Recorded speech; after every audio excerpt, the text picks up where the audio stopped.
Welcome to my channel और आप देख रहे हैं 6 अप्रैल 2024 करंट अफेयर इन हिंदी है।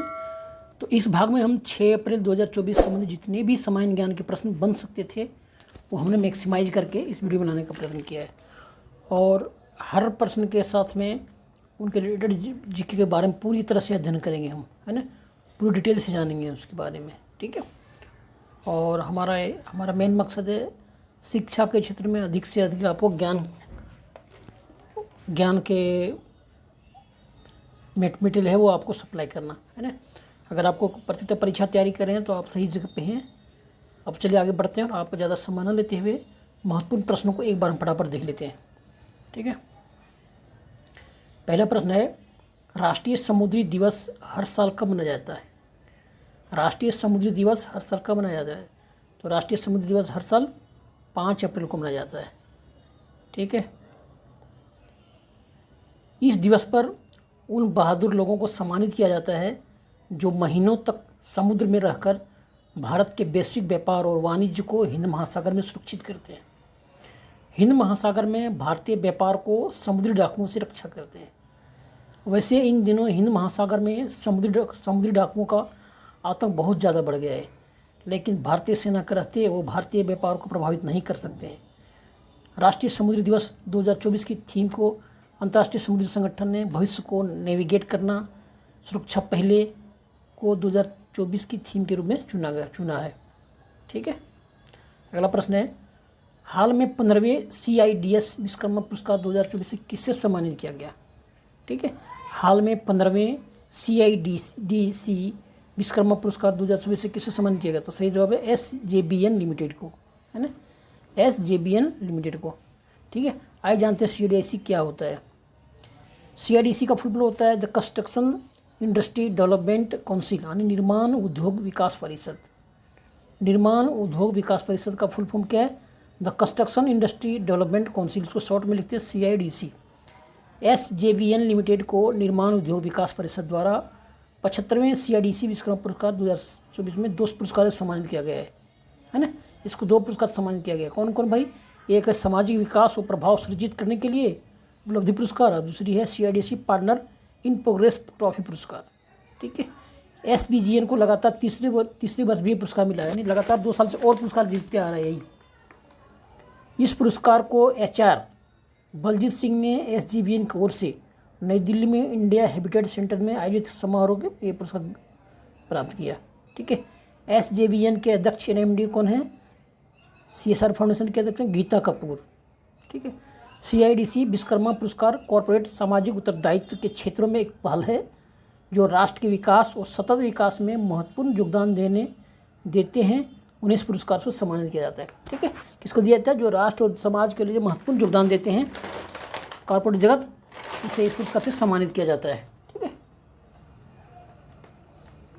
हाल में विश्व बैंक समूह की आर्थिक सलाहकार समिति के सदस्य किसे नियुक्त किया गया? हाल में विश्व बैंक समूह की आर्थिक सलाहकार समिति के रूप में किसे नियुक्त किया गया? तो है राकेश मोहन।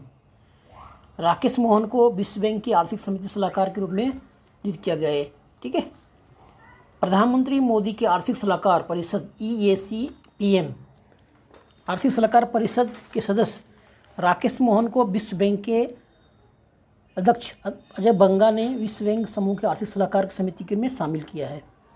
राकेश मोहन विश्व बैंक के रिसर्च एंड पॉलिसी कार्यों के संबंध में उत्पन्न होने वाले प्रमुख मुद्दों पर भी सलाह देंगे तथा विश्व बैंक समूह के प्रमुख अर्थशास्त्री और डेवलपमेंट इकोनॉमी के वरिष्ठ उपाध्यक्ष इंद्रमल गिल को सदस्य नियुक्त किया गया है, ठीक है। वर्ल्ड बैंक की स्थापना कब हुई है? 1944 में। वर्ल्ड बैंक के प्रमुख कार्यालय कहाँ है? Washington DC, America, United states में। विश्व बैंक का पूर्ण नाम क्या? अंतर्राष्ट्रीय पुनर्निर्माण और विकास बैंक। विश्व बैंक के अध्यक्ष कौन है? अजय बंगा, ठीक है। हाल में CCI स्नूकर क्लासिक खिताब कौन जीता? है ना, हाल में CCI स्नूकर क्लासिक खिताब कौन जीता? तो ये पंकज अडवाणी जीता है। विश्व चैंपियन पंकज अडवाणी जीता है, ठीक। विश्व चैंपियन पंकज अडवाणी ने CCI स्नूकर क्लासिक खिताब अपने नाम कर लिया है। पंकज लगातार 2 वर्षों से CCI स्नूकर क्लासिक का खिताब जीतते आ रहे हैं और इस बार भी बरकरार रखा है और अब बिलियर्ड्स का भी खिताब बरकरार रखा है। इसने कमल अडवाणी को हराया है, ठीक है, कमल चावला को। आर्मी मेडिकल कोर का आदर्श वाक्य क्या है? आर्मी मेडिकल कोर का आदर्श वाक्य है सर्वे संतु निरामया, है ना? क्या आदर्श कोड है? सर्वे संतु निरामया, सी। ठीक है।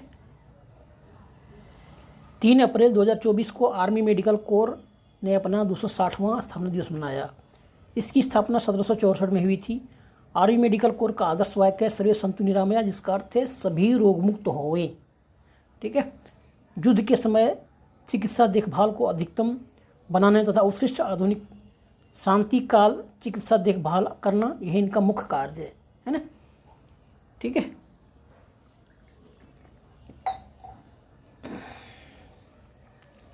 अगला पॉइंट है, लास्ट पॉइंट, हाल में पुरातात्विक उत्खनन के पश्चात किस स्थान पर 5200 वर्ष पुरानी हड़प्पा बस्ती का पता चला है? ना? हाल में पुरातात्विक उत्खनन के पश्चात किस स्थान पर 5200 वर्ष पुरानी हड़प्पा बस्ती का पता चला है? तो गुजरात के कच्छ जिले में। कहाँ पे? गुजरात के कच्छ जिले में। ठीक। गुजरात के कच्छ के जूना खटिया गांव में खुदाई के दौरान 500 कब्रों वाले एक सामूहिक कब्रिस्तान का पता चला है। इस खुदाई में पुरातात्विक को 5200 वर्ष पुरानी हड़प्पा कालीन बस्ती का पता चला है। 5200 वर्ष पुरानी हड़प्पा संस्कृति का बस्ती का पता चला, गाँव पता चला। पड़ता बेट नामक स्थानीय टीले से खुदाई में उन्हें एक कंकाल, मिट्टी के बर्तन और कुछ जानवरों की हड्डियां भी मिली है। ये सब इस बात को संकेत देते हैं कि जूना खटिया के कब्रिस्तान से करीब 1.5 किलोमीटर दूर 5200 साल पुरानी एक हड़प्पा कालीन बस्ती निवास करती थी। ठीक है। अब हड़प्पा कालीन के बारे में कुछ जान लेते हैं। सिंधु घाटी सभ्यता खोज राय बहादुर दयाराम साहनी ने की थी। इस सभ्यता के मुख्य निवासी द्रविड़ और भूमध्यसागरीय थे। हड़प्पा के सर्वाधिक स्थल गुजरात में खोजे गए हैं। सिंधु घाटी सभ्यता के लोग यातायात के लिए बैलगाड़ी और भैंसा गाड़ी का इस्तेमाल करते थे। ठीक है। और सिंधु घाटी की मुख्य फसलें गेहूँ और जौ हुआ करती थी। ठीक है। सिंधु घाटी के लोग धरती को उर्वरता की देवी मानते थे और उनकी पूजा करते थे। ठीक है। स्वस्तिक चिन्ह हड़प्पा की ही देन है। इससे सूर्य उपासना का अनुमान लगाया जा सकता है। ठीक है। गुजरात की राजधानी गांधीनगर है। गुजरात के मुख्यमंत्री है श्री भूपेंद्र भाई पटेल। गुजरात के राज्यपाल है आचार्य देवव्रत। और गुजरात राज्य का गठन हुआ था 1 मई 1960 को। गुजरात और महाराष्ट्र का गठन एक ही दिन हुआ है ना। गुजरात और महाराष्ट्र एक ही दिन अपना स्थापना दिवस मनाते हैं। ठीक है। थैंक यू दोस्तों। इस वीडियो में इतना ही। मिलते हैं अगली वीडियो में टॉपिक के साथ में। वीडियो मेरे साथ बने रहें और वीडियो को लाइक और सब्सक्राइब जरूर करते जाएँ। Thank you.